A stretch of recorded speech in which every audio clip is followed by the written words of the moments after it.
guys ready? We're ready. Okay, we'll go ahead and call the meeting to order. Welcome everybody, thanks for being here. And I guess we can go ahead and do the roll call. Mark Venuti. Present. Paul Wilson. Scott Stillman. Present. Pete Weaver. Present. Jesse Cooper. Present. And Mr. Wilson sent his apologies. He has a budget meeting he needs to attend to today. We have a quorum, sir. All right, thank you.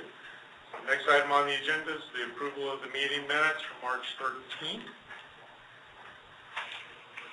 Would you entertain a motion? Motion approved. We have a motion. Do we have a second?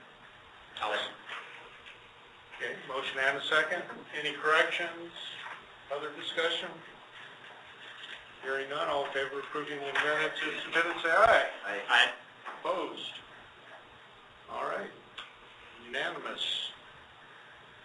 Next agenda item, Arizona Minimum Equipment Standards, information discussion item. Michael Britt. Okay.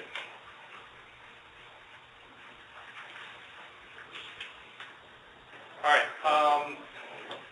Back in January, we reviewed the minimum equipment standards and through various discussions with the SIEC and the Interoperable Channel Plan working groups. General consensus was that the minimum standards for VHF and UHF were okay the way they were. They didn't really need to be changed. At the January SIEC discussion recommended that we include 700 to 800 along with VHF and UHF and then combine them into one document. So, in reviewing the existing standard, we were trying to put in the SIEC and Homeland Security grant guidance intent in one little paragraph, and it kind of got all jumbled up. So what we decided to do was to break out the PSCC legislation, the SIEC intent, and then the grants and federal agency contact all kind of separate and broken out. We provided, because we added the 700 and 800, we provided more references to the OIC's grant guidance and P25 decision tree documents on how to go about deciding whether you need to include P25 and so forth. That's part of the PSCR program, and along with that is their test standards. So what we ended up with as a standard,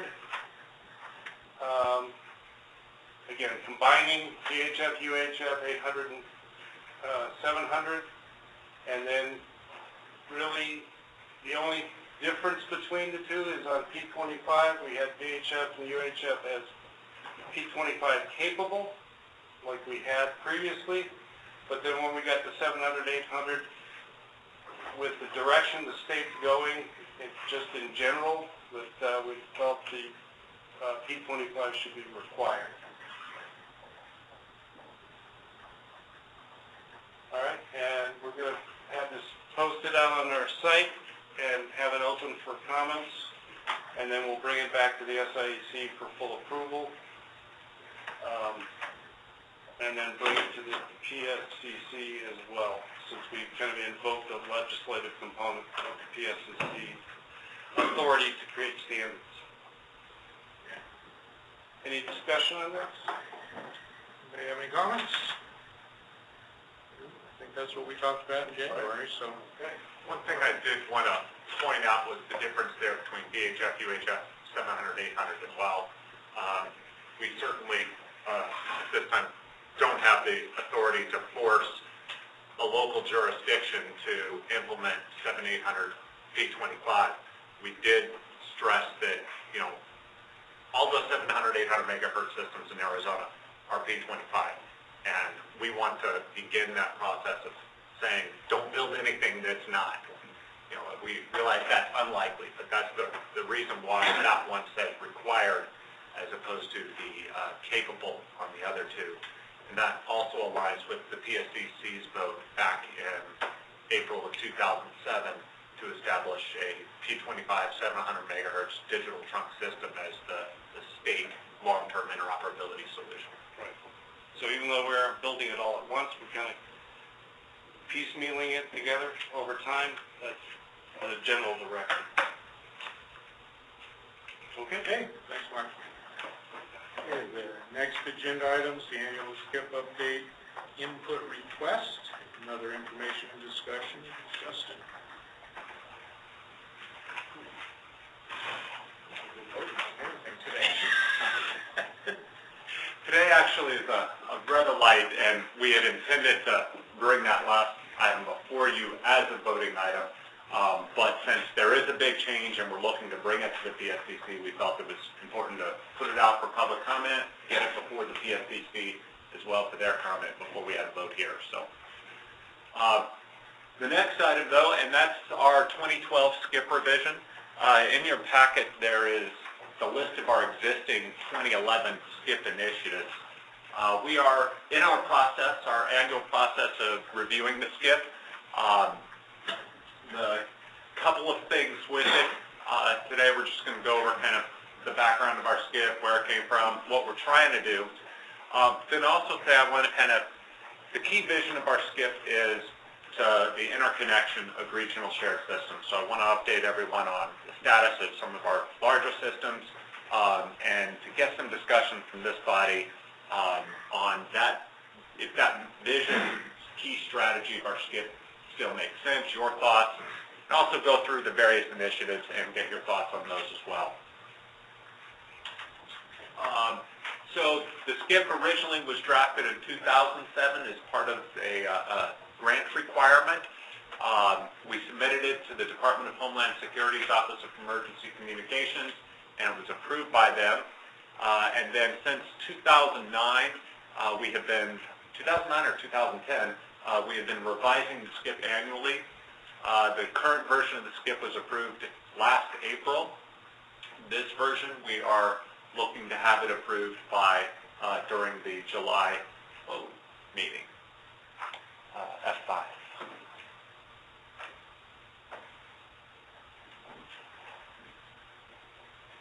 The key thing with the SCIP,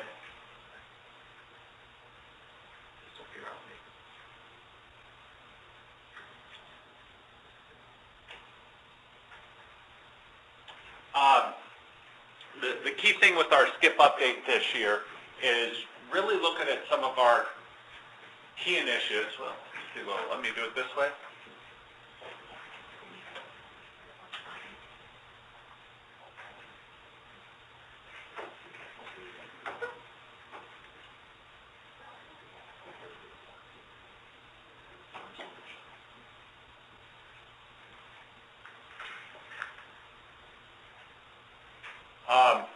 The key thing we wanted to accomplish with this year's SCIP update and revision is to look at the key initiatives that we're working on in the short and medium term, and in particular further develop out the action plans for those initiatives.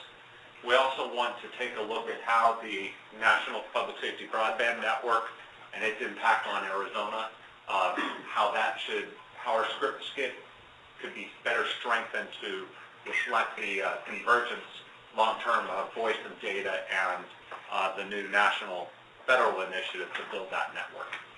Obviously, we're going to go through the entire SCIP, review it for accuracy, make sure it's all still relevant, that type of stuff. And we've been working on this process since February.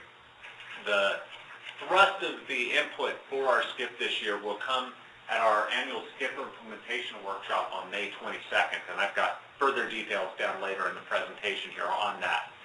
But the Office of Emergency Communications will be coming out to lead that SCIP workshop with, again, the focus on a few of the strategic initiatives that are most important to our strategy, how we can develop actionable plans on those, both from the broadband implementation and our system of systems approach. From broadband implementation, we've gone through and kind of looked at the 12 existing SCIP initiatives that we have. And there are 4 of these that we have identified that we think can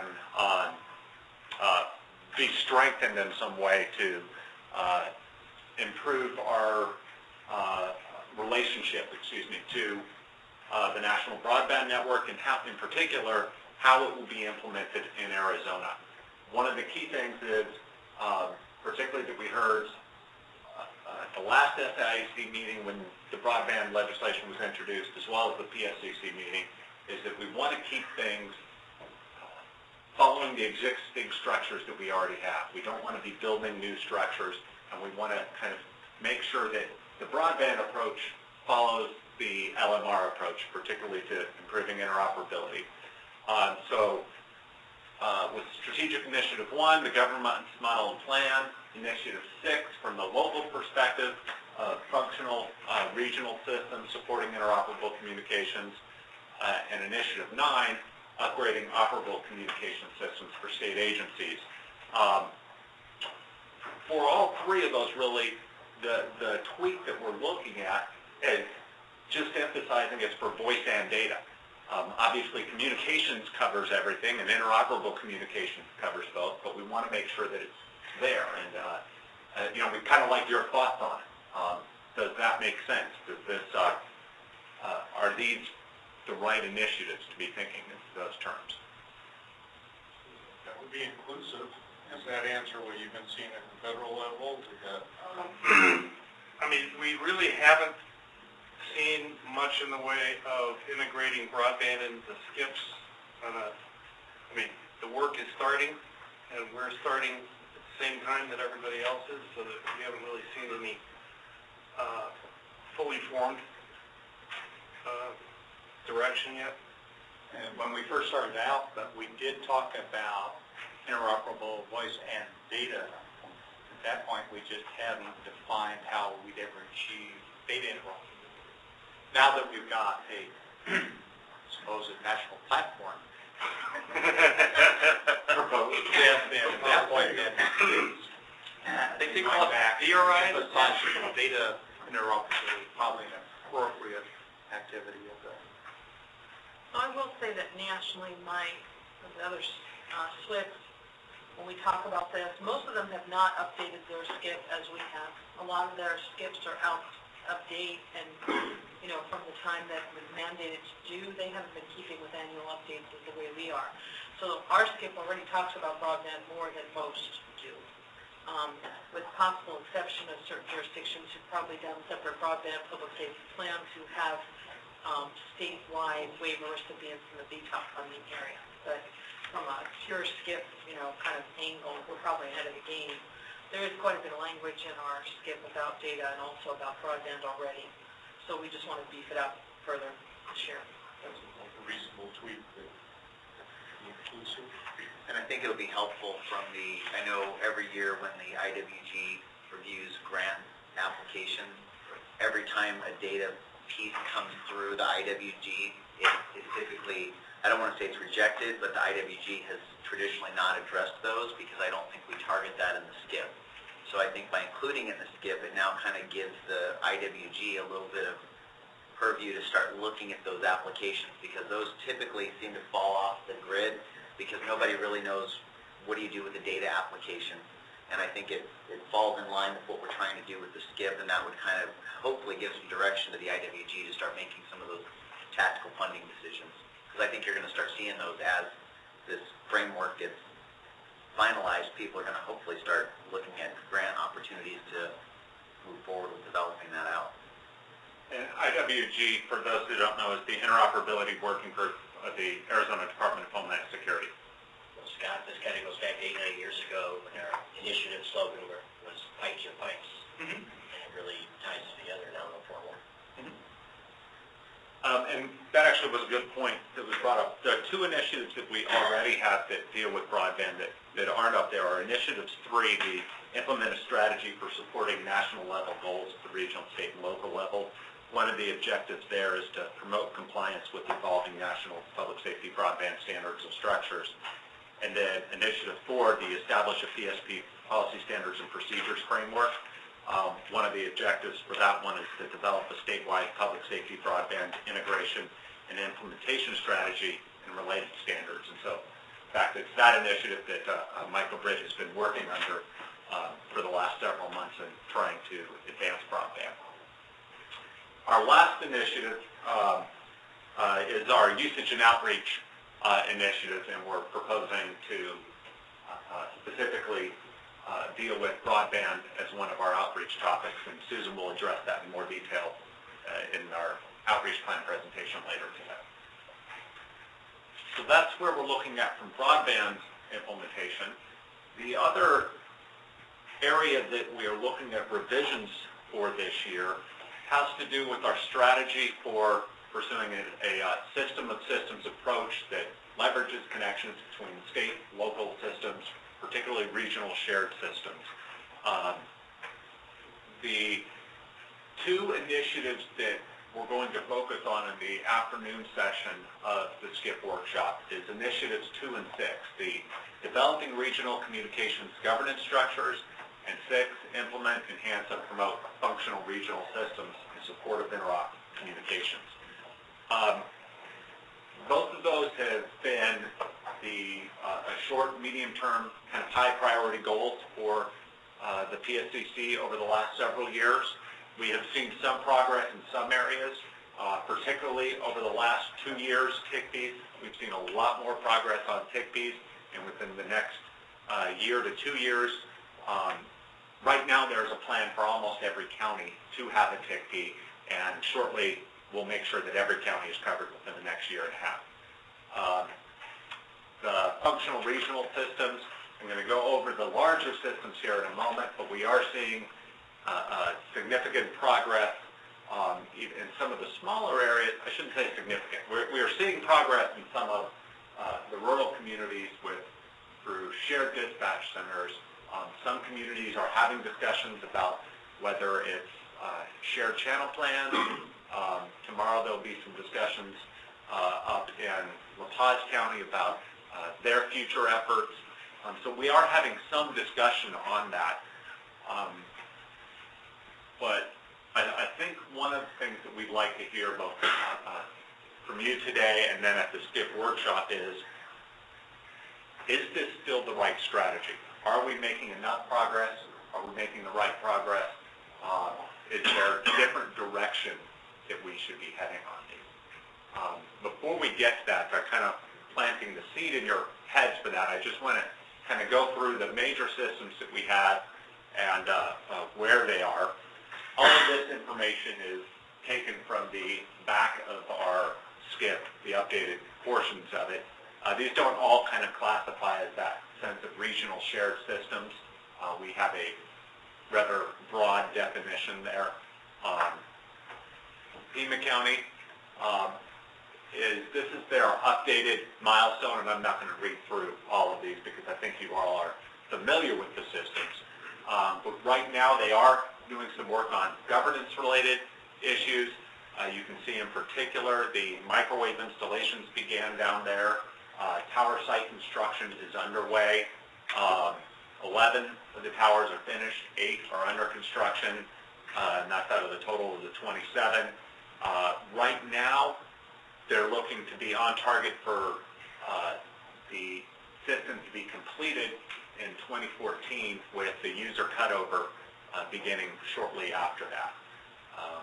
That system at this point would represent 19 different fire agencies and 10 police and other emergency service agencies down there. And also, once that's brought on, you've heard about our regional systems connection, RCSC? Regional System Connection. Sorry. The Regional Communication Systems Connections, yes, sorry.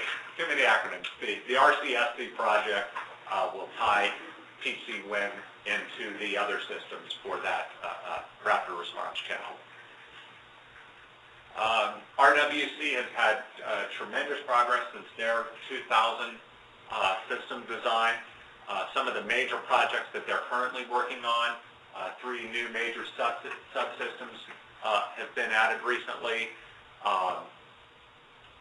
There are several new sites that have been added to expand the existing subsystems, to expand additional coverage. They have several other initiatives that are in the planning stages to make sure that the entire network is ready for the rebanding process when that comes up for the 800 megahertz folks down the road. So RWC continues to expand out here. In particular, from a systems communication governance type of perspective, RWC and TRWC are beginning the process of a shared strategic planning between both of their initiatives at a kind of a fairly high level there between the executive directors, board members, et cetera, both of those groups. TRWC, the kind of same, somewhat similar concept to the RWC, slightly different business model here. They've been on since November 2008 was their first board of directors meeting. Moving forward, they are in the process of working with RWC to have that kind of shared long-term strategic vision while still maintaining the two separate business models and entities. The UMA system, we've had a bunch of conversations about YRCS over the last several years, both from Department of Public Safety and Department of Transportation at the state level, partnering with them with the new upgraded digital microwave loop in southern Arizona that allows DPS and ADOT to ride on their 700 megahertz system, utilizing the microwave and the YRCS master controller. The DPS folks and ADOT folks can talk back to the rest of their folks in their agency that are on their UHF, or I believe ADOT has some VHF systems as well. In fact, I know they do. As a result of that partnership, the DPS Joint Operations Task Force, ADOT purchasing some new multi-band radios. Those different agencies can interoperate with the local agencies that are a part of the YRCS system. In addition, the RICO project, which will be coming to a close here soon, that we've been working on for the last 2 years, has significantly expanded 700 megahertz digital coverage across the entire southwest border region by about 6,500 square miles. Obviously, with canyons and other such things, that's not necessarily 6,500 continuous square miles, but y'all understand coverage. There is one of the 6 sites that's still remaining to be installed. That is a road access issue, and we're probably going to need to be in the next month or so looking at whether or not that tower location needs to be changed or whether we should continue to wait for road access. Along with that RICO project, we will be deploying 10 radios to PSAPs in the southern region to establish a system-wide calling channel for the southeastern portion of the state, and that'll allow the state EOC and various PSAPs and sheriff stations in those 5 southern border counties to all talk it to each other for interoperability purposes and kind of give them that first connection to that broader 700 megahertz footprint down there in the south, something that they don't currently have. And then lastly is the state's Emergency Operations Center EOC network that ties the various county and state EOCs together, as well as the 6 communications vehicles. This is all part of the Arizona Public Service APS radio system that DEMA has partnered with to create this. A couple of major initiatives working with other states, and we'll hopefully get an update from ADEM on this in the future on their status, but working with the adjoining states to connect state EOCs in the southwestern region to help build that out. And then also they're looking at that 800 megahertz rebanding and developing a business case for upgrading that system. So that's kind of high level on where the major initiatives or major regional systems stand right now. As I said, there are a number of areas or counties that have looked at consolidated dispatch operations, counties that are having conversations with either joining existing regional systems or looking at building their own shared kind of regional systems. We're going to be getting updates from other communities here over the coming year on their progress towards advancing regional systems. But for the time being, I kind of wanted to get your thoughts on where do you think we stand? Do you feel we're making the right amount of progress given the kind of current status of interoperability in Arizona, the other priorities, the current funding situations? Do you feel that we are still following the right strategy for trying to tie regional systems together given our kind of funding outlook, if you will, particularly now that we've seen Homeland Security grant funding cut in half nearly each of the last 2 years? Yes, I would say I think the goal needs to remain to work those systems from an interoperable communication standpoint. I think the RCSC is a good example of what we've tried to accomplish with that, and I think that's been a successful approach for the state and for the office. The one thing, and you know, my good friend Randy and I have experienced for years, I don't know that I would focus too much on initially trying to tie those systems together. I think that's a longer-term evolution that's going to happen. I think there's still technology, Randy, help me if I'm wrong here, but there's still technology that needs to be developed to truly tie these together. That's a whole new governance problem that has to be solved once you start doing that, but I think the path that you've identified, which is making sure that there's interoperability amongst those systems, is probably first and foremost what we should be targeting, especially with the limited funding. I mean, you start wanting to tie 5 systems truly together, and you're talking a lot of money and a lot of technology that really I don't think is there yet. There's a lot of overhead that still needs to be done, but I agree with the goals. I think that the PSIC office, and particularly the SCIP, should still address trying to make sure that we're doing the right thing with our resources. And that ties into things like the RPP and other things, making sure we're effectively using our resources wisely and not, you know, kind of haphazardly building out systems that aren't going to function together or work together in the future.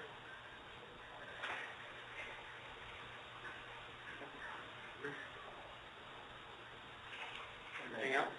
I think some kind of integration like RCSC allows that system ties to occur at a much, like Jesse said, less expensive approach. While we don't get a lot of bells and whistles in the process, we still do drive large-scale interoperability at least on the command and control side, as we have resources moving out of their normal jurisdiction to areas. I think that's still, I think, a good point of a goal for us to work towards. And from the Phoenix urban area, and also with Tucson, we're working together. We're creating deployment models for these state assets, and I think this is going to tie into it. Like Scott's mentioning, as we move these resources to Yuma, what do we do with command and control once they're out of their home area? How do they communicate? How do they use those against other systems? And that's what the RCSC is helping us accomplish. So I wouldn't want to lose sight of this or put this too far off the radar. Thanks, Justin. And I'm not going to go through all of our initiatives here. Several in governance, one of the comments that we did have during the PSCC meeting was a sense that the need that governance did not advance as quickly as Commissioner Wills had hoped it would have. So obviously we are continuing to work in the governance realm and in particular looking at regional, local governance structures. As I kind of go through these, if there are initiatives or objectives that you'd like to kind of address, please shoot up, because I don't want to just read through all of these. I think we're all familiar with the SCIP that we have. So these will continue to be a focus of ours. Pick these and CASM in particular are a focus right now. Last year we did big emphasis on getting the initial data load into CASM for NECP Goal 2. As the Public Safety Broadband Network RFP process starts to develop beginning later this year and next year for building out a Arizona broadband structure, CASM is going to become critical in identifying opportunities for sharing of assets and other items. And then continuing our work with partnership on the national level with various standards, and of course, narrowbanding compliance. Right now we're in focus of the VHF, UHF. Within a year or two, obviously the 800 megahertz rebanding will become an issue. Policy, standards, and procedures. We've done a tremendous amount of work in that area. If there are areas that you feel our office should be working on more, or that the committee or commission should be working on, this is absolutely the right area for us to be working on most. If you think any of these need to be reevaluated. Technology we kind of just talked about. AIRS we'll be talking about a little bit later today. The statewide microwave backbone continues to be the top priority when it comes to the technology initiatives that will enable interoperability long-term for the state. And unfortunately, as you can see under all three of the remaining objectives, they are all subject to funding availability, and Kevin and Scott and the rest of DPS are doing yeoman's work in trying to find that funding.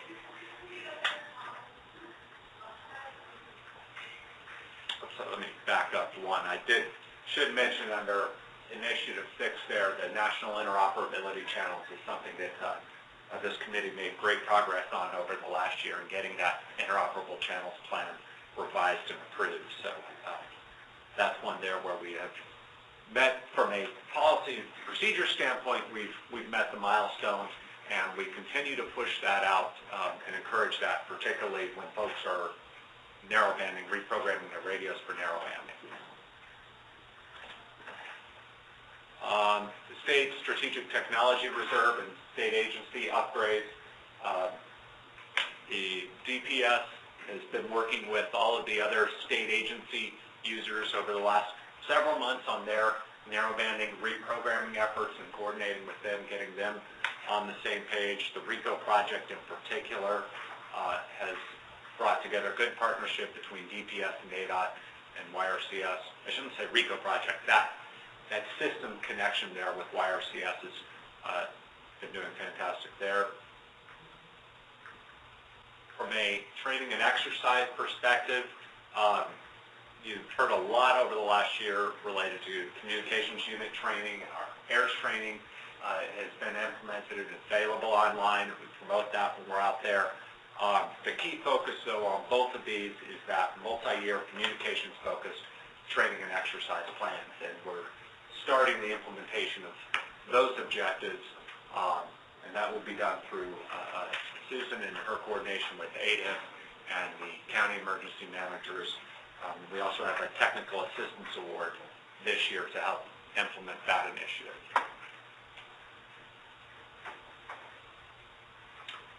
And then lastly, our education and outreach plan. Whoops, forgot to change the header there. We're going to go over that outreach plan later today. These three initiatives, or three objectives there underneath the outreach plan, are the ones that we decided to focus on last year. And I'll save the discussion on these initiatives for Susan's presentation to get your thoughts on the outreach priorities for this year. Our timeline, as I mentioned, coming up May 22nd is the SCIP implementation workshop. We'll have the first draft of public review and comment out by June 4th following that workshop. We certainly, as mentioned above, we would appreciate anyone's comment between now and then as we work to update out-of-date information correct errors, that type of thing. Any of your comments that you have on the overall direction of the state and our strategic initiatives, please send those to us so that we can share those during the SCIP workshop. And then a second draft will be submitted, or with comments due by June 21st to that first draft, and a second draft turned out June 28th for possible approval at the July 17th SIEC meeting in Flagstaff during the powwow. As I said, May 22nd, 9 to 4, the SCIP workshop. This will be down the street there at the Carnegie Center. It's where we've held the workshop, I believe, the last 2 years. It's a wonderful facility for this type of an exercise, and we encourage everyone to attend. I don't know yet whether we will be able to webcast the information or not. We're going to work on being able to do that, but every now and then we have technical difficulties with our network connections, and so we're going to have to test to make sure that that's going to be possible. But I do encourage folks to submit us your thoughts and comments and questions on the SCIP ahead of time so that those can be discussed during the workshop. And with that, are there any other questions or comments from the committee on the SCIP? That's good. Thanks, Justin. All right. Agenda item 5, information and discussion on the statewide education and outreach plan. Well, actually, that was a great segue into what we're going to discuss. Statewide education and outreach plan, we're going to talk a little bit about the background and the plan structure. Then, as Justin mentioned, I'll talk more about the review, our update that's currently going on, and our proposed revisions, and next steps. So let's get started. The SCIP Strategic Initiative number 12, which you guys just saw, was all about creating an education and outreach plan. So last year, our office developed this plan. It was the 2011 plan, and the purpose is to provide information and also resources to our stakeholders. It's intended as a document that should encourage participation at all levels of government, and it's also intended for everybody statewide, not just for our PSIC office staff members to follow. Okay, the plan last year, as I mentioned, the 2011 plan was approved by PSCC at their April meeting. It is available online, so we provided the link. There are 7 sections in the plan. The first is the introduction, which gives information on the background and the purpose of the document. The second section are the goals that are supported by the plan. The third section, fundamental messages, and this is specific to the benefits of achieving interoperable communications. So there are some messages that people need to be aware of before they delve further into the plan. Fourth section, we've provided some outreach tactics and methods for the stakeholders to use. Again, this is with the purpose of getting stakeholders to interact with one another and giving them some avenues for how to do that. Okay, number 5, stakeholder role. This section discusses the responsibilities I mentioned earlier at all levels of government. Leadership, our stakeholders, our responders, our NGOs, non-governmental organizations as well. There's also an appendix that's included in the plan to give people an idea that this is an inclusive document. It's not just for those of us here in the office or committee members or commission members. Section 6, this is one that I'll be talking about in a moment. Targeted interoperability topics. These are the topics which were deemed to be of high importance for the calendar year of the plan. So of course we're moving from 2011 to 2012. And then the last section deals with the next steps or the responsibilities of the stakeholders to continue efforts in regard to interoperable communications and improving those communications. As you're aware, we are in the middle of the update. We are moving forward, looking at the plan for accuracy. We hope to incorporate revisions that are based on the priorities for 2012. So that's the main point of this presentation. Section 6, which I noted during the last slide, will be the focus. In that section, the targeted interoperability topics. Each topic is presented with 2 areas. One, background about the topic and information about it, and then the second section has to do with the actual resources, and in some cases these are internet links to websites that can provide further information. The plan for 2011, which is also included in, which we linked to, it's not included in your packet, the newer version is included. The 2011 topics were FCC narrowbanding compliance, interoperable channel usage, and that included national channels, regional, and the AIRS channels, and NECP goals, CASM, and TIC-Ps. Now, moving forward, we've actually been soliciting input since your meeting back in January. We've also taken into consideration feedback that's been outside of those solicitations and information that we received. We presented this information at the PSCC meeting on the 17th of last month. So with all of that in mind, and also with some of the state and federal movement, especially in consideration to broadband, this is what we proposed for 2012 interoperability topics. FCC narrowbanding compliance, we feel that it's very important since we're coming up on the ultimate deadline, so we intend to update the information that was included in the plan. The next topic is National Public Safety Broadband Network. This is new. We would like to include it. It was not included in the plan last year. It will incorporate the background information regarding the legislation that was passed, and also the message that wireless broadband will not replace, but will rather supplement land mobile radio. And then the third topic, we plan to update and expand information on NECP gap closure. And as part of this, this is down at the bottom bullet, interoperable channel usage was a standalone topic for 2011. We intend to incorporate it into the NECP gap closure topic, along with information which we still feel is pertinent about CASM, updating the TIC-Ps, SCAMP, usage of AIRS, and other resources.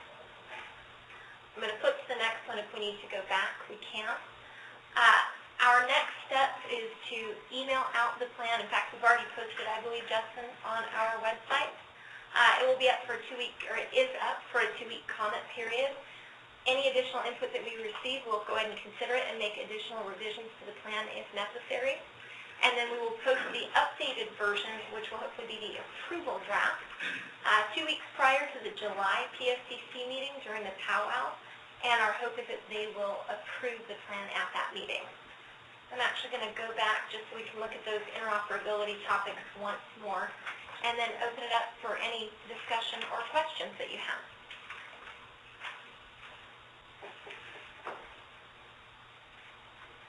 I think those are probably the hot topics that are out there, especially the broadband network. I think that's going to generate a lot of discussion throughout the state, and I think people are going to need some information and some direction on particularly what the position of our state is going to be and what direction we're going to be headed.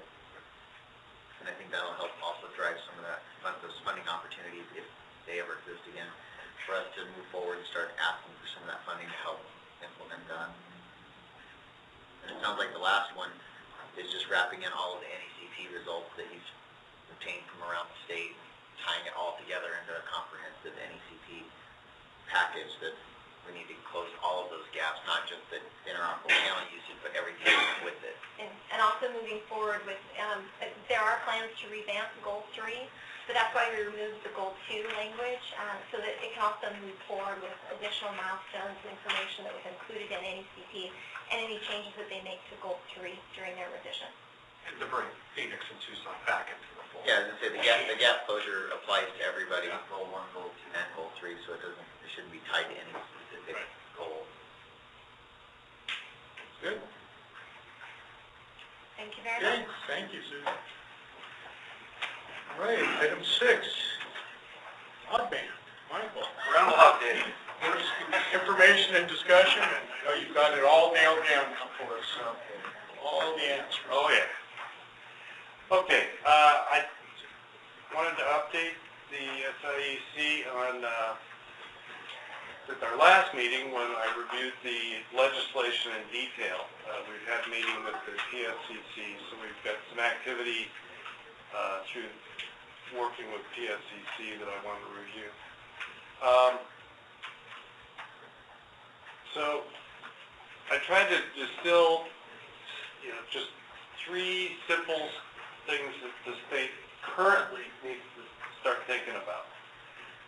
It doesn't bring us all the way through the broadband initiative, but first is to identify a single agency. The legislation was clear that it wanted the FirstNet and NTIA need to work with a single entity within the state. And through briefing with the governor's office and through the PSCC, the TSIC office has been identified as that agency, at least initially. And I'll qualify that because if we start talking about building out, there may not be enough manpower in terms of the TSIC office, but we'll cross that bridge when we get to it. We need to develop a plan for the best use of the state and local implementation grant program that's under the legislation. That's the $135 million worth of R&D funds, let's just call it, that are going to be available. And it turns out that guidance in the legislation, after reviewing it again, that guidance is supposed to be completed 6 months after signing of the bill, and so that would be August 22nd. But that's the same time that the FirstNet organization is stood up. So it kind of, they won't have any time to review it themselves if they meet that deadline. But so sometime in August, let's say, or maybe September. All right, and then the goal is to work towards preparing ourselves so that we can work with FirstNet to evaluate the state's needs for coverage and integration into the national network. And given that there's not a lot of funds available for the nationwide network, we need to start thinking about being creative for sharing infrastructure and looking at possible public-private partnerships. Okay. The plan as we present it to the PSCC is to keep track of all activities on the national level, national scene, let's say. Particularly the Interoperability Board, they're going to be finalizing the minimum requirements, and then we need to pay attention to what's happening in the FirstNet's thinking on how they're going to build out the national network, either through agreements with private telecommunications companies or building out their own fiber backbone, or we don't know exactly what they're going to do yet. We need to work with the Arizona public safety stakeholders to establish statewide standards for interoperability on the national network, how we're going to set up users and hierarchies and roles and responsibilities on the network, because a lot of the capability and a lot of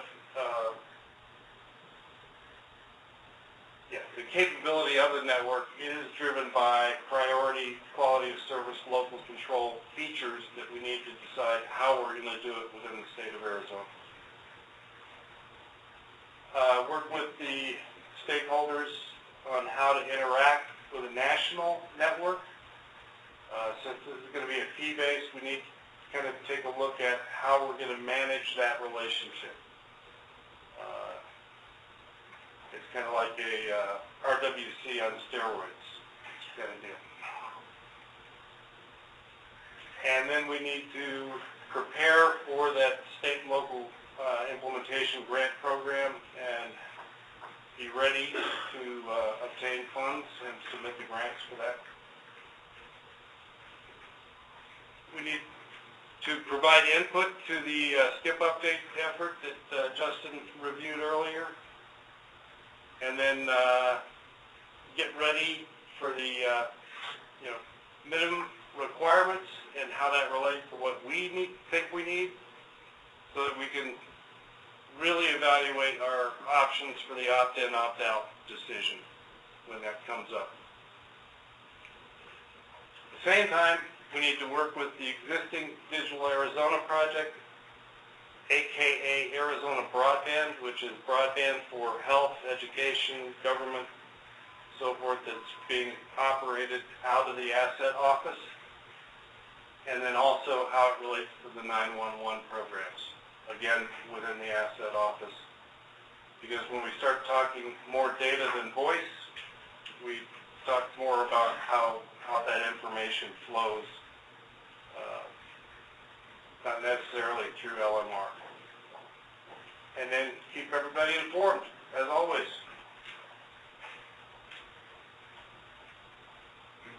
At the PSCC meeting, they formed a working group, the Arizona Public Safety Broadband Network. That's actually April 17th. I don't know how that slipped through.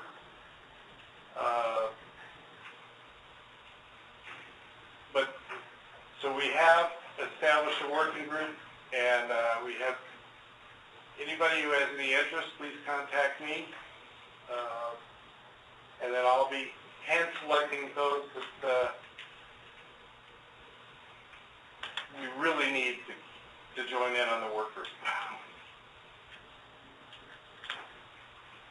Okay, and then just to review some recent activities, one piece of legislation that was passed in the Arizona legislature was SB 1402, which allows ADOT to actively pursue the laying of fiber network conduits, working with the Department of Administration. This was a initiative driven by the Arizona Broadband or Digital Arizona project, which we will more than likely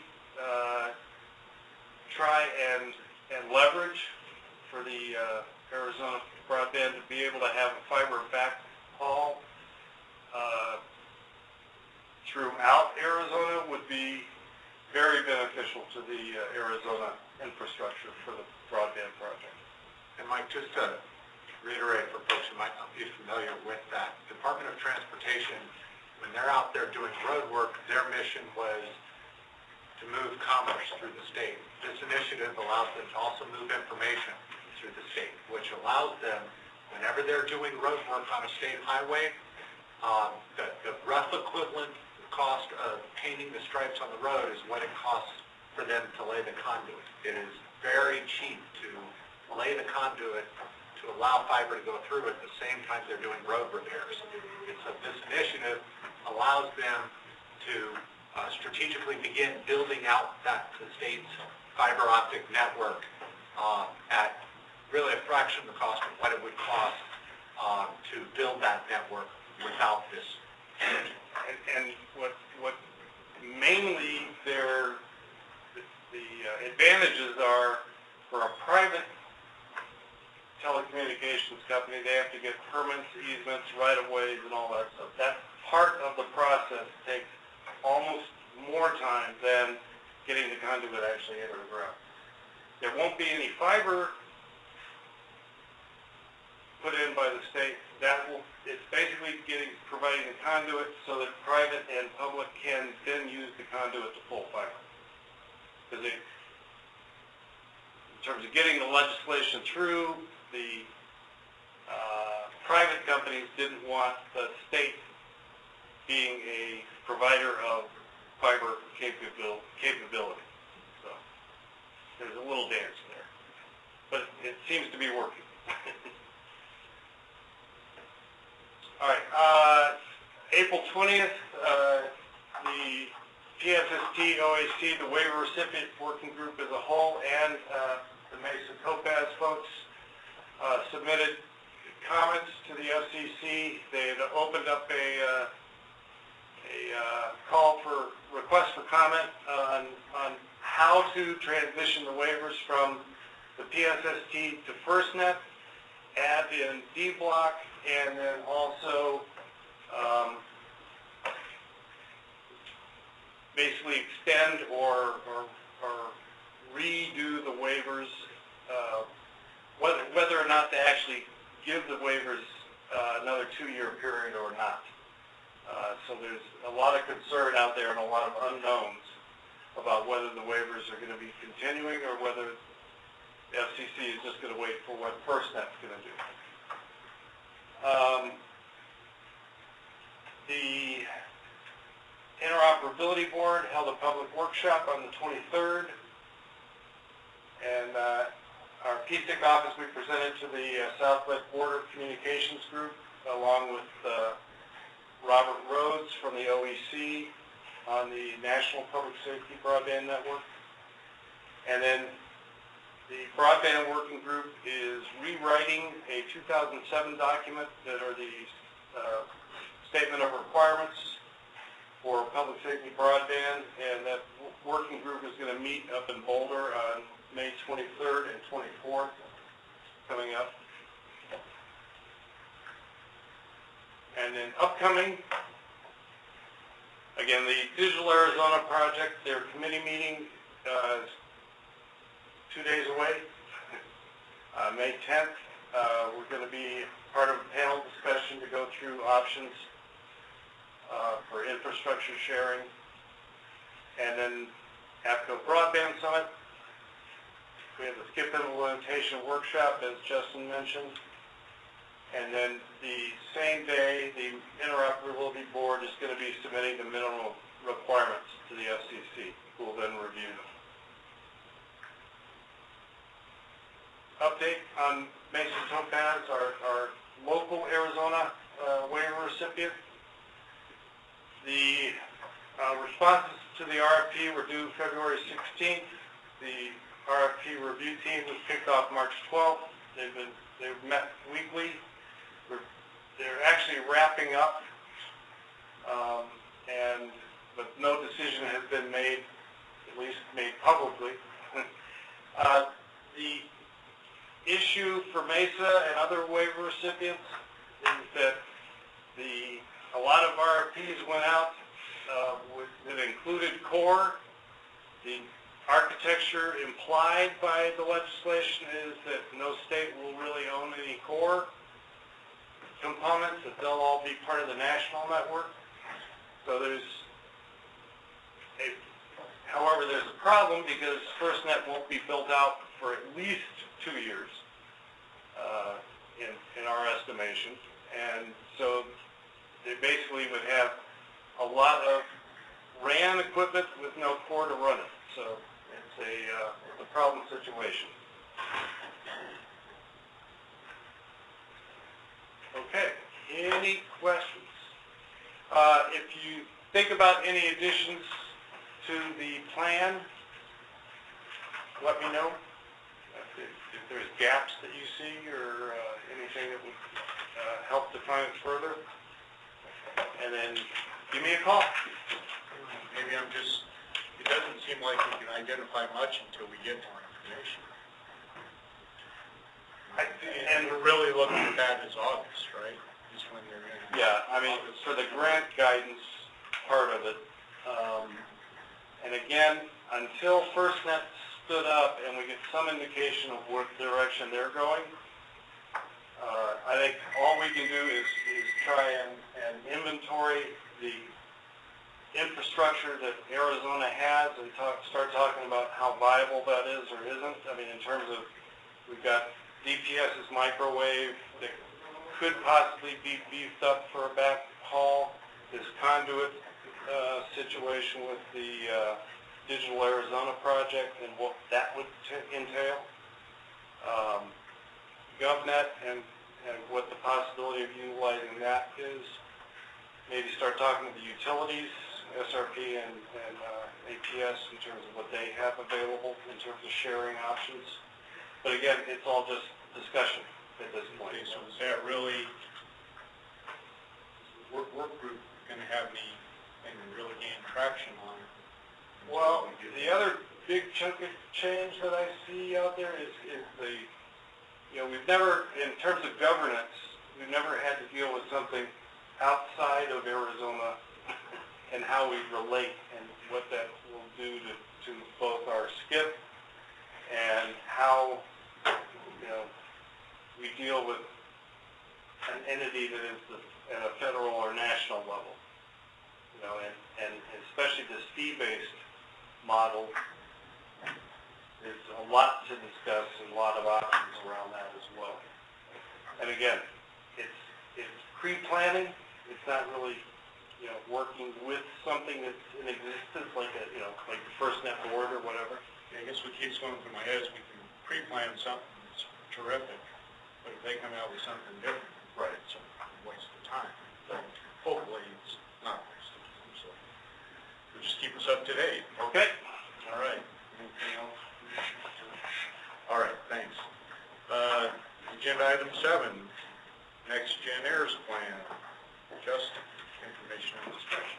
Absolutely. Well, an item that may have gone unnoticed at the last SIEC meeting, probably didn't. It was just a little bullet point in our multiple project updates, but we did mention it briefly, and that is that the Arizona Interagency Radio System has been built out now.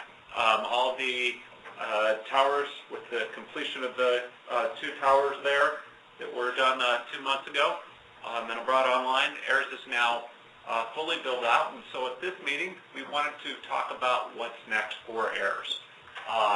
But of course, to start with that, I want to kind of talk about, obviously I think everybody here knows what AIRS is, suite interoperability, channels cross-banded between VHF, UHF, and 800, with 700 radios obviously being able to be programmed for those 800 frequencies.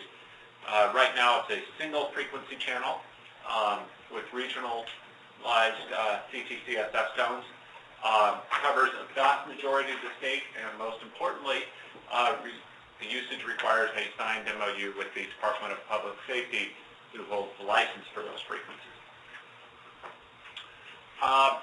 AIRS started off as the Interagency Arizona Radio System, IARS, in the mid to late 1980s, using the National Police Emergency Channel. There are 15 locations, VHF and UHF, with DPS being linked to the VHF users when they were on the UHF system. Initially was funded by the Arizona APCO, and this was kind of the precursor to what led to what we have right now. Back in 2004, ADEM and a number of counties began an interoperability project to identify interoperability issues in each county and to look at near-term, low-cost solutions. And this was kind of going on at the same time the state was looking at what our long-term interoperability solution was. In 2005, RCC consultants produced a radio interoperability report and presented it to the PSCC and the SIEC. And that report basically recommended calling for the expansion of the IARS system, integrate in fire mutual aid channels, and to develop a new kind of agency-neutral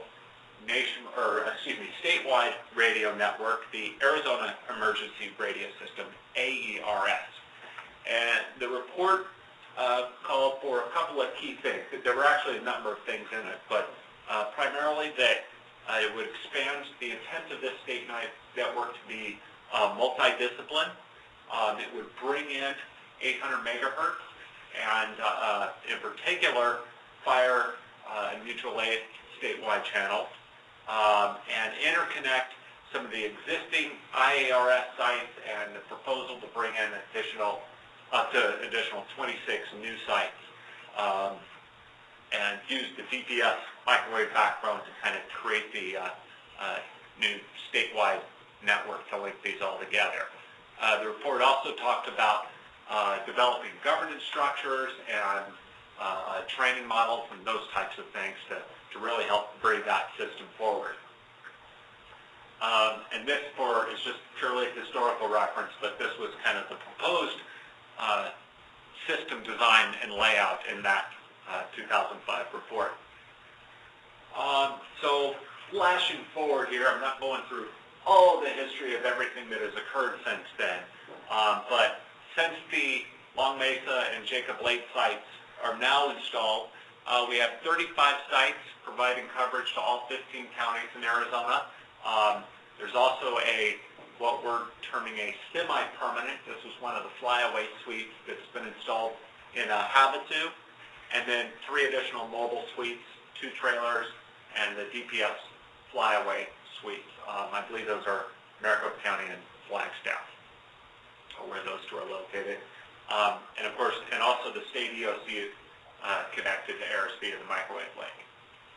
We've formalized the governance of the system, both from the memorandums of understanding that users signed with the Department of Public Safety. And then, of course, the work that this body has done with the development of initially the AIRS SOP and then further expanded out to include the other interoperable channels. And then, lastly, the AIRS training program is fully fleshed out as well. The video, lesson plan, online presentations available, CDs, stickers that we mail out to agencies requesting that information. So very much a significant portion of what was discussed back in the early days of the creation of the system has been called or has been fully realized. With that, I'll just quick pictures of where we're at. I realize that those are kind of too small to see, but part of that is because I don't want anybody, using these graphics saying, how come I don't have coverage here? It says I should. Not to scale. End of last year, we received an award of technical assistance from the feds to conduct a radio frequency drive test.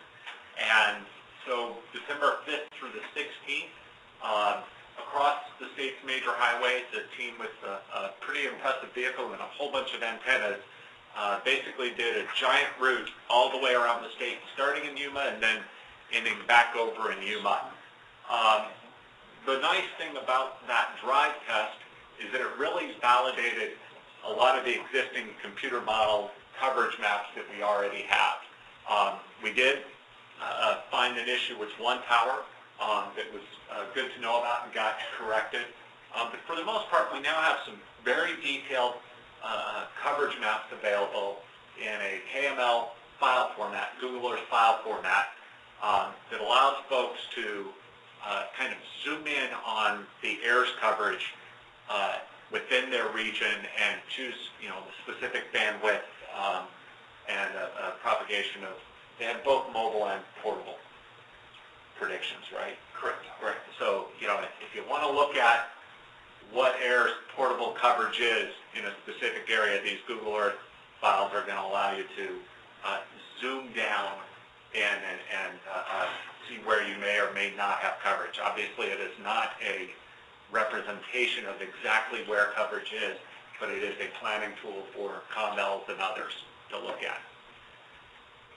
So moving forward, what we are proposing is working with the SIEC and Department of Public Safety is to develop a procedure that will allow jurisdictions to expand AIRS within their community. Obviously, at a high level, any changes to the AIRS system would have to have approval of the SIEC and DPS. The concept would be that individual jurisdictions would look at the Google Earth maps, determine where gaps in coverage needs are within their area. Local agencies know where they operate the most and where they have coverage gaps and where they have needs for interoperability. And in particular, if there are areas within their jurisdiction that they feel that AIRS should be expanded to and would provide a significant interoperability solution, this procedure would be the process to follow to how to expand AIRS in their community. The equipment for the AIRS suites would be purchased, owned, maintained by the local jurisdiction. DPS would assist with the connection and bringing that online, that type of stuff. The document would also cover, the technical requirements, the equipment requirements that are needed from site access, how to connect to DPS, the specific types of equipment that would be needed, power needs, that sort of thing.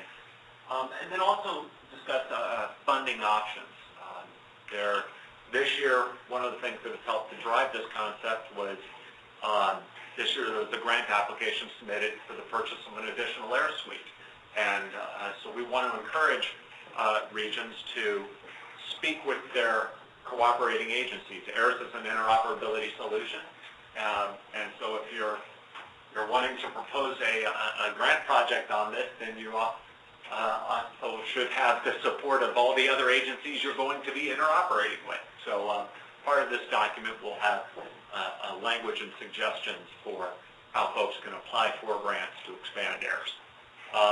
And reiterate the fact that the approval authorities and the process would, once funding has been obtained, would come through this body for approval first. I'm assuming SIEC gives its blessing, then go to DPS for final technical approval, since anything touching and going on to their system would need their final say. And of course, throughout that process, working with folks at Wireless Systems Bureau along the way to say, yeah, you're headed in the right path. So that is the proposed kind of high-level concept that I'd like to submit to you for your comments and thoughts on this. If this is kind of what makes sense moving forward with theirs.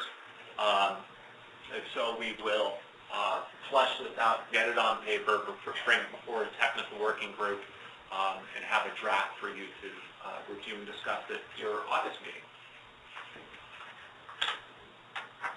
Just a question, Justin. I think the West Rack actually approved the Prescott addition of an air site. Is that correct? I'm fairly certain they did.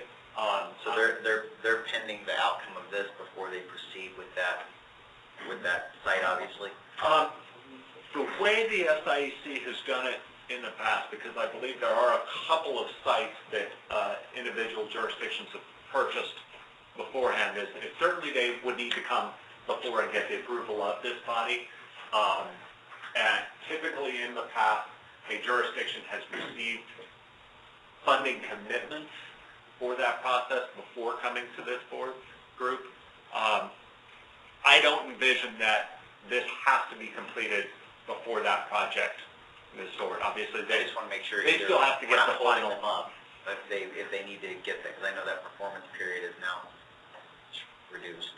Yeah. So I know that they're probably going to need to move pretty quickly, and I didn't know if they understood that either they had to wait until this was finalized, or we were going to move forward with their site, and then this will be something that comes after.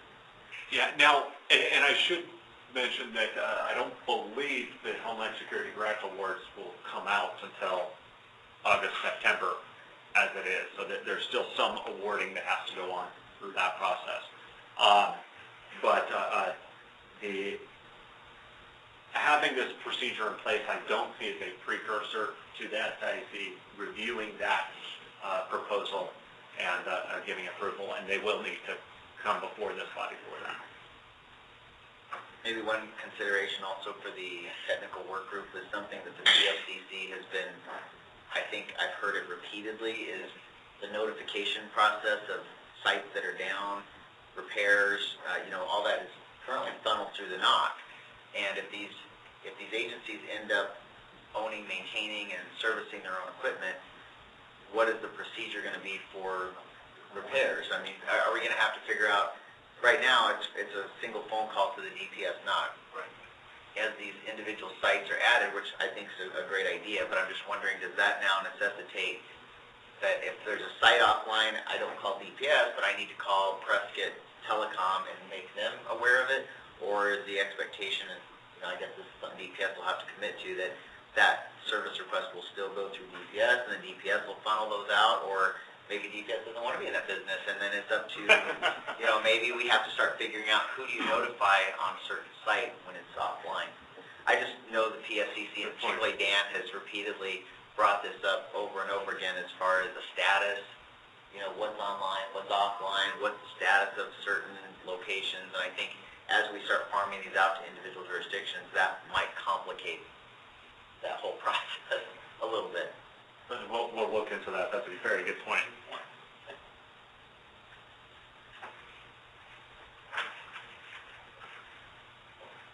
Any other thing else? Questions or comments? All right. Thanks, Justin. Thank you. Let's see. Item 8, Ham's Communications Unit Workgroup Update. Information discussing Jesse. All right, I I'll give you guys the update here on where we're at with this. We had our application review meeting. We have some results to report to the SIEC, and then we're in preparation for our annual meeting that is required of the existing policies and procedures, and we want to talk about what our vision is and what our goal is looking like for that. We had our meeting on April 17th to consider some materials that were submitted. We had one applicant, Everett Wittig Jr. with Bisbee Police Department. He was granted recognition, and a letter has been sent to him and the certifying official. So our Susan, as usual, has updated our list very quickly. So the current list on the site has 15 individuals from 4 counties. So that's pretty good. It's still Maricopa heavy, but we are starting to get some Sierra Vistas from northern Arizona, and we're starting to expand it a little bit, which is positive for us. Our current policies and procedures dictate that we will have an annual meeting. We are working on scheduling that. I think that's normally in June or July is when we try to do that. So I think we're targeting this summer to go back and revisit those.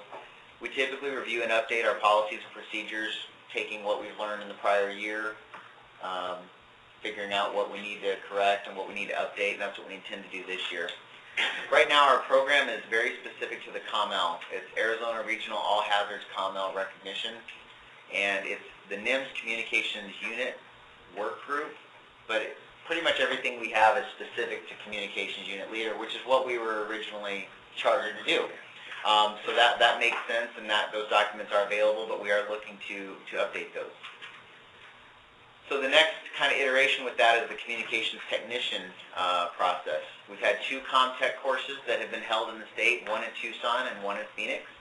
32 individuals have completed that. I suspect that task books are going to be coming in fairly quickly, just because with ComL we had a class but we didn't have a process.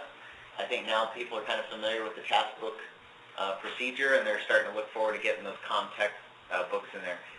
Additionally, most of the people who've already completed ComL are probably eligible for ComTech or have completed the ComTech class, and many of the objectives are the same.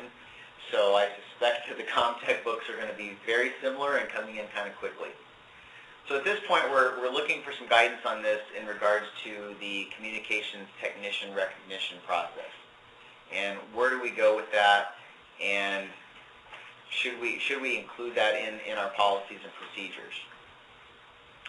Right now, we're recommending the modeling of the ComTech process to follow exactly what we've done with Communications Unit Leader.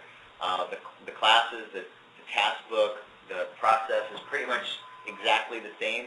2 different jobs, but they all fall within the Communications Unit proper. So we need to update our title, expand the scope of that to bring it beyond just the Communications Unit Leader, allow the incorporation of a Communications Technician. And eventually, I think EMI and FEMA are looking to fully develop out the communications unit itself. So the INCM, the RADO, the ComTech, and the ComL will all kind of fall into this. So I think we want to position ourselves to be able to accept that entire unit, not just the ComL, the ComTech, but eventually at some point the INCM and the RADO piece will come together.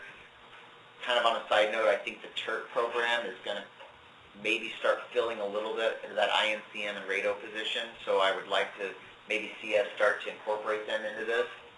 They certainly have their own credentialing process and their own method of how they do that, but I think in the spirit of the communications unit, we probably need to at least bring them in and have some conversations with them.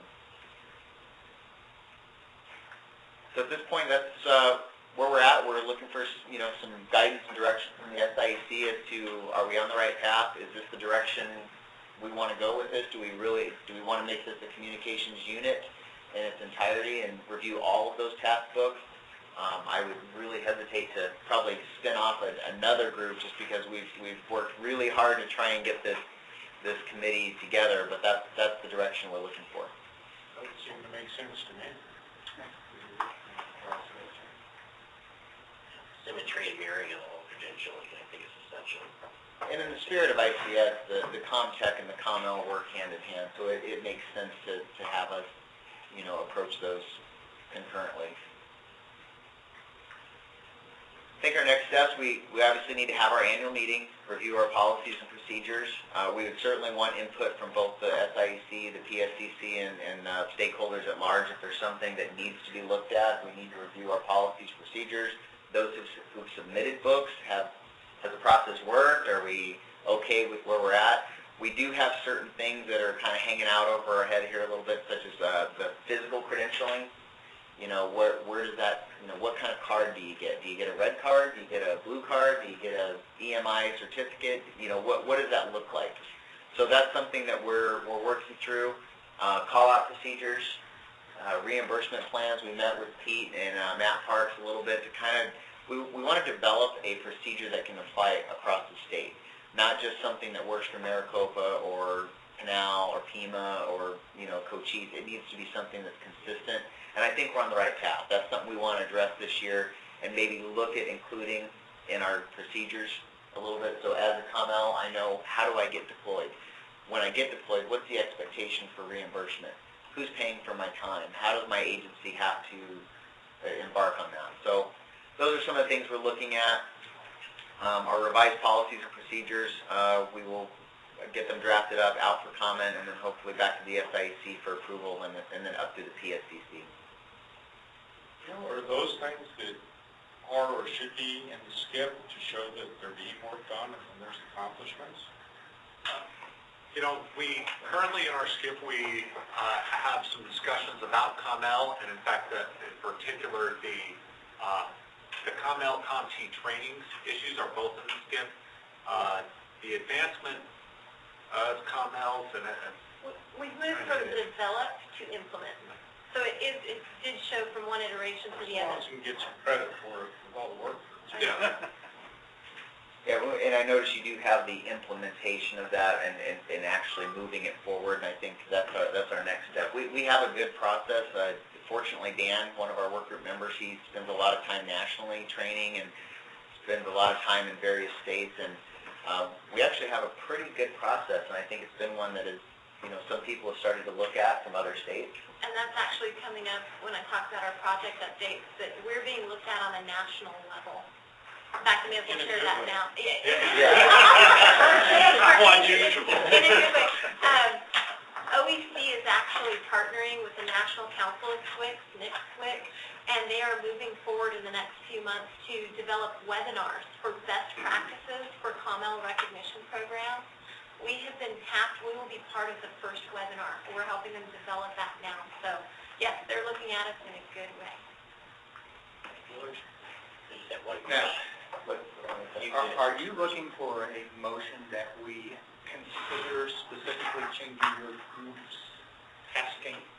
I don't think we'd be looking for that today. That we're looking for the direction to proceed with modifying our policies and procedures. When the policies and procedures come back before the SIEC, at that time we will be officially requesting probably the change in the scope. Today we're just making sure that we're not going to go spin our wheels next month and try and develop a new process that is not supported by the SIEC. Yeah, I'm thinking we're obviously looking at communications unit recognition, which would be all-inclusive and everything that shows up in that communications group. And you're talking credentialing, actually. Of course, we avoided that term here in Arizona. Recognition instead. And I guess part of the question goes, and maybe we need to pick on Dan on this. So what's being done nationally? So if there's something we can do in terms of that recognition, that would get national concurrence. Dan actually is planning on bringing that to our annual meeting. He's doing, after our last meeting on April 17th, Dan is taking that as an action item to go out and really kind of see where, and I guess the term credentialing, it's more of a credentialing card or a recognition card. Right. Or when you show up on scene, rather than saying, I'm just a COML and I'm here to help, how do I know, I can't fly helicopters and I probably shouldn't show up and be an air boss. So those are things where they want to make sure, and I think we don't want to create something within Arizona that is not going to marry up with the federal plan. I think, unfortunately, we're moving faster than they are. Yeah. So we may end up with, I hesitate to say maybe an interim plan until the national comes around. But Dan is researching that. He's going to bring that to our annual meeting for us to look at including in our policies and procedures. we've been mirroring, the progress of FEMA and EMAP, the Emergency Management Right. Coordination Program. And I guess my question was, since they're all techies in the comm group, would they be okay with meeting shift? Yeah, and we know low jack them. Then you would have to worry about your car, we just wave the line. We know that they're like my dog. And we know too, ultimately, that we're not going to just show up and say, oh, here, I'm volunteering. Right. You show up as a requested resource. And to add a thought, at the national SWIFT meetings, which we have twice a year, this is a continual topic of conversation and continues to evolve through some work groups that I'm involved with. And, we have the same questions, and they're being asked, at multiple states in terms of what should we do with this. So. And like I say, we may need just to come up with some kind of, a card would be nice, so you could carry it. Even if it just says, yes, you're recognized in the state of Arizona as a all hazards combat. That's kind of what we're looking at, and then maybe once nationally something comes around, just, Migrating moving that over. format to MAC, whatever the national trial, yeah. I think that's great strategy. So we'll be back in maybe August with the official action items that needs to be voted upon. And that's our hope. There's two procedures that are involved, the NIMCU work group policies and procedures, which only this committee needs to provide approval on. And then also what will turn up from the COMEL recognition program to the communications unit recognition program, that will require your approval, and then we'll bring both items to TSCC, but they will further have to approve the recognition program document. Thanks, Judge. Thanks. Okay, item 10, Chief's Office multiple project updates and plan for our next meeting. Susan. We're actually ahead of schedule. Hey, I'm running. So I'll fix that for you. Last time Schedule, huh? we got to this layer and it was time to leave. I'm not going to read through everything on this update list. I'm just going to hit a few key points. So on page 1, with the key upcoming events, all of those are important tomorrow. A few of us are traveling out to Parker for the La Paz County TICP. They're having their kickoff workshop, the first of 2 workshops for the development of their TICP. So if anybody really has nothing to do tomorrow and they'd like to come out and join us, everyone's welcome. Limited seating. Yeah, hopefully the second bullet under the upcoming events, Justin drilled this into you at the end of his earlier presentation. There's also a flyer in your document packet. The SCIP implementation workshop is going to be at the Carnegie Center, so May 22nd. I'm sure we'll see. That's a Tuesday and then a Wednesday. The flyer said Wednesday, May 22nd. Is it Tuesday? The date is the 22nd. I'm pretty sure it's Wednesday. Did you wear it? Tuesday. Okay. We are officially human, apparently. Is it the Tuesday or the Wednesday? It's May 22nd, right? It's May 22nd. Then it's Tuesday. Which Okay. is All right. You go for it. Yuma coming up, and actually this was listed before the webcast, but on June 6th, Yuma will be doing an update to their TICP. Their version came out in 2009, I believe it was October. So they've requested technical assistance through their Bid P grant, which was awarded. So that schedule for the 6th is the same thing like all the other TICPs. It's open for anyone who would like to come down and see the process. In this case, they're not doing a kickoff workshop. They're only doing the full-day update workshop. And then narrow banding, which is one of our hot topics. There is a webcast that APCO and the SEC are putting on, and that's on June 5th. We did include the link for registration for that event. Turning over to page 2, I'm actually going to go down a lot of this we've discussed. So into the CHASM and TICPs area, the Arizona Central region, the ACR, the TICP update and the FOG, those are coming to a close. The update is nearly complete. There are just some additional statewide assets that need to be included, as well as some edits by local jurisdictions. I think that's accurate, Jesse. And then they're looking into the options for publishing the FOG, the Central Region FOG. Again, back to TICPs, Coconino County, we have some great news since the last one that you received. They completed their TICP. It was actually approved by their county LEPC last month on April 25th, and it was further validated in an exercise that they had 3 days later. So I heard that went well. And Mark, thank you for all your efforts and not bringing folks up there together on that too. It's always nice to share the good news. Okay, moving on to page 3, I'm going to bring us down into the technology initiative. Mention the narrowbanding webcast. Just to give you guys some Arizona stats, we put that in our first bullet. Some information as of May 7th. Currently 21.5% of licenses are wideband only. This is a slight decrease since April, but it's still rather worrisome since the deadline is approaching rapidly.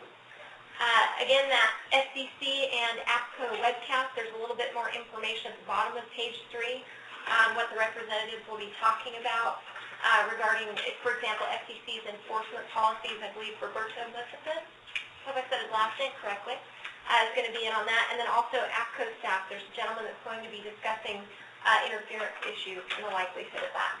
Again, we've included the link for people to register if they didn't see it earlier on page 1.